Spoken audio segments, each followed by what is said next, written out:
he saved a bird. And that night, something came back. Or him. The magpies who repaid a kindness. As he walked along a mountain path, he suddenly heard a loud cry. Caw, caw! It sounded scared. The scholar stopped. Then he followed the sound.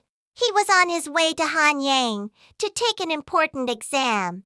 Every day, he studied his books. His life was simple, but his heart was kind and strong. And then he stopped. A big snake was on a tree. Next to it was a nest. Inside the nest were tiny baby magpies. They were shaking with fear. The mother and father birds tried to protect them, but the snake was too strong. It opened its mouth wide. The scholar quickly took out his bow. Whoosh! The arrow flew fast and struck the snake. The snake fell and did not move again. The scholar felt sorry for it. He buried the snake in the ground and said a quiet prayer. Rest in peace, He said softly. Then he looked up at the magpies. you are safe now. The birds cried gently, as if they were saying, "Thank you." That night, the scholar lost his way in the mountains. It grew dark. There were no houses, no people. I must find a place to rest. He said. Just then, caw! A magpie appeared. It flew ahead, then came back. Again and again. It was guiding him. At last, he saw a small house with a light. Thank you. He said to the bird. He knocked on the door. A woman came out. You must be in trouble. She said. I lost my way. The scholar replied. I am going to the capital for an exam. The woman shook her head. I live alone. I cannot let a stranger inside. The scholar bowed. A barn is enough. Please let me stay for one night. After a moment, she nodded. Very well. You may stay in the barn. The scholar lay down on the straw. He was very tired. Soon, he fell asleep. But the night was not quiet. Inside the house, the woman began to change. Her body grew long. Her tongue split in two. She turned into a great snake. Slowly, she moved to the barn. She looked down at the sleeping scholar. Then she wrapped her body around him. Tighter and tighter, the scholar woke up. He could not move. A snake! He cried. You killed my husband. The snake said. The scholar was afraid, but he spoke.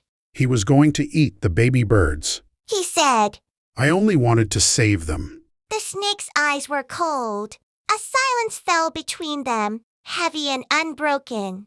At dawn, She said at last. your fate shall be decided. She drew closer still, her voice scarcely more than breath.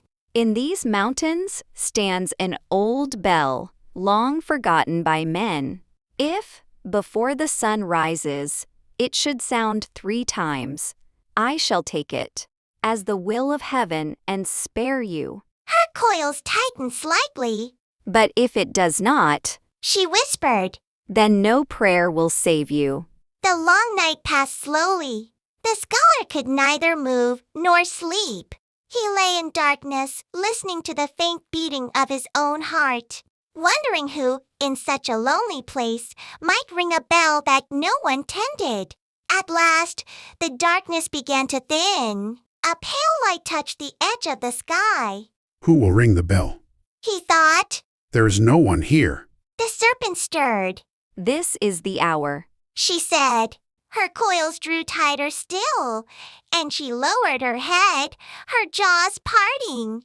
Then, from far away, faint but clear, dong, the sound of a bell. The serpent froze, dong. It came again, echoing through the mountains. A strange stillness followed. One more. The scholar whispered to himself. Only one more. For a moment, nothing stirred. Even the wind seemed to wait. Then, as the first light of dawn broke over the hills, dong! The third sound rang out, clear and certain. The serpent recoiled, a tremor passing through her great body. So, is the will of heaven. Her voice wavered, no longer steady. A flicker of flame appeared along her scales, small at first, then spreading like a breath of fire. In an instant, her form broke apart into scattered sparks, and she was gone. For a long moment, the scholar did not move. Then, slowly, he drew in a breath. He was still alive. As the sun rose, he made his way toward the place from which the bell had sounded. There, beneath the old bell, lay 3 magpies. They did not stir. Their small bodies were still, and upon their heads were traces of blood. Understanding came to him quietly, like the morning light. They called the bell. Again and again, they must have struck it with their heads, until the sound had carried across the mountains. They had given their lives to repay a kindness. The scholar knelt beside them, his heart heavy with both sorrow and gratitude. You have repaid me far beyond what I ever gave. He said softly. Thank you. He buried them in a place where the sunlight fell gently and the wind passed softly through the grass. In time, the scholar continued on to Hanyang. He took the examination, and in due course, he returned home. But he did not return alone. The young magpies, once trembling in their nest, he carried carefully, as though they were small, living memories of that night. And though the years passed, the scholar never forgot the quiet night in the mountains, nor the small, brave lives that had answered kindness with a kindness he could never repay. Hi, I'm Toto. Hi, I'm Tinkle. Did you enjoy today's traditional Korean folktale, The Magpies Who Repaid a Kindness and the Scholar? Many Korean folktales follow their rewarding good and punishing evil formula. This reflects the importance placed on children's character and the belief that one should live a virtuous life. It has its own unique character. Unlike other countries, it's truly amazing. If you enjoyed today's story, don't forget to subscribe and give it a like. See you next time then. Bye!